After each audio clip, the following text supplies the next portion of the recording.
What's up, guys? Welcome to Love, Life, and Politics, where I talk about love, life, and mostly politics.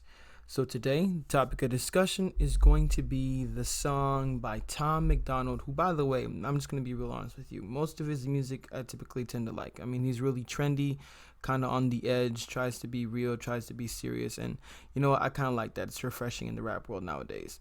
But the name of the song is If I Was Black. I'm just going to let you know right now, this whole song is just a load of garbage. Pretty much everything that he spits in this is absolute trash. And I'm going to break down, obviously, for copyright reasons, I'm not going to play the whole song, but I'm going to go through a couple of cases of just complete trash that can be refuted and just disproven and kind of like broken down right in front of you. And it's just, if these people actually did a little bit more research and weren't blinded by the culture, they'd probably be able to understand where we're coming from. But without further ado, let's hear a little bit of this Tom MacDonald. If I was black, probably wouldn't with anyone who's white, cause that slavery would honestly always be on my mind. Okay, so right off the bat, he was pretty much saying, okay, because of slavery way back in the day, we shouldn't be friends with any white people at all. And honestly, I think anybody who thinks like this is really stupid and doesn't know what they're talking about. I know that's a very strong word and I shouldn't be insulting people, but just the way that you're thinking in that way shows that you're not actually trying to think about the history and what happened. Because let's just look and see who freed the slaves. Okay? Whoa, my gosh, that's a white guy, Lincoln, the first Republican president. And quite honestly, if you're just going to, all right, okay, because of the history and what's happened in the past, I'm not going to talk to a specific group of people that oppressed my people back in the day. Okay, if you were to keep that same mentality, you would not talk to Democratic people. You just wouldn't. Because if you're thinking, okay, because of what has happened in the past, I'm not going to talk to you, you're kind of picking the wrong people to, side with currently and not talk to. Another bit of that is those very same white people that you're saying, oh my gosh, I don't even want to talk to you, laid down their lives, blood, sons, and fathers to give you the freedom that you have today. So honestly, unless you can try to pick out every single white person and go back through every single one of their lineage to see which one of them were Republican and which one of them are Democrat, it's very stupid and idiotic for you to think that you shouldn't be able to talk to white people. It's stuff that happened 400 years ago, and yes, 400 years ago. It's time to move on. We're doing a whole lot better now. Anyways, let's check out the next verse. That was just like I'm out committing crimes. I'd be pissed at all these cracker rappers singing about my life. Stole my music, stole my style. Give it back. This mine. Okay, another problem with black culture, and this is really strongly shown in this video. You don't own shit. No race owns anything at all. Not style, not music, not culture. No one person owns it. We're part of the human race. So anything that you do that is productive that somebody else might like is free game for everybody else. And by this same logic, black women shouldn't be allowed to straighten their hair. That's a white people thing. That's a cultural thing that's associated with white people. Why the heck are you doing it? Think about it. It's a very idiotic, small way of thinking. Anyways, let's move on. This mine. If I was black, just look at the facts. We don't stand a chance. 1 in 3 is locked away. Over half don't know they dead. Whoa. Wow, that's 100% true. But why the heck are you blaming white people for that?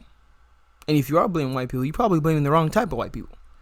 Because if we're going to look at it very honestly, the reason why that stuff is happening is number 1, welfare state, and number 2, a culture that perpetuates fathers not being in the home. Period. Listen to the music.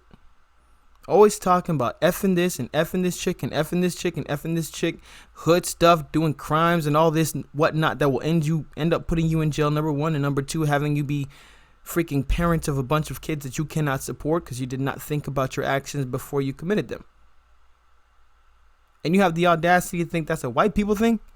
Nah, dude, fix your culture before you start trying to point fingers at other people. That's ridiculous. Anyways, let's move on. I'm not going to go through this guy's entire song, but I'm just picking out a few of the dumb stuff. And I will say, there's probably one line in this entire song that's like, okay, that's one point right here of truthfulness. And I think he was talking about how the music glorifies, sex, drugs, and all that stuff. That's 100%. I'm with you there. And I am not the one to blame. Hey, y'all won't say it to my face. In the circles you feel safe. Y'all been using words they made for us when we were slaves. Hey. Yes. Okay. Fine. That's a good point. But back to the earlier point that no one race owns anything. If you using that word in a non-derogatory term to refer to your homies, and a white person uses it as a non-derogatory term to refer to his homies, sit down and shut up. If it's okay for you, then it's okay for everybody else. No one race has a monopoly on anything. We're all equal. And if you about that we're equal life, then you gotta treat it the same way. Either no N-word or everybody can use the N-word, period. Hey, wait, whoa. I know that was long ago. If I was black, I'd want my reparation money paid. If I was black, I'd say reparations paid in full. Okay. Number one, that's just stupid. I mean, nobody alive today is responsible for what happened in the past, but okay, I'll give you that. So how do you plan on finding who's going to pay reparations? Because as we've discussed before, it was Republicans who freed the slaves. So I'm pretty sure you would not want the people who freed you to be paying reparations for those who enslaved you. Okay, so number one, you got to figure out, okay, who's descendant of Republicans and who's descendants of Democrats, and the Democrats going to pay you. And then on top of that, it gets a little bit more dicey, because it wasn't just white people who were slave owners. I'm going to use The Root, theroot.com, very left-leaning publication. And let's just read a little bit. One of the most vexing questions in African-American history is whether free African-American slaves own slaves. The short answer to this question, as you might suspect, is yes.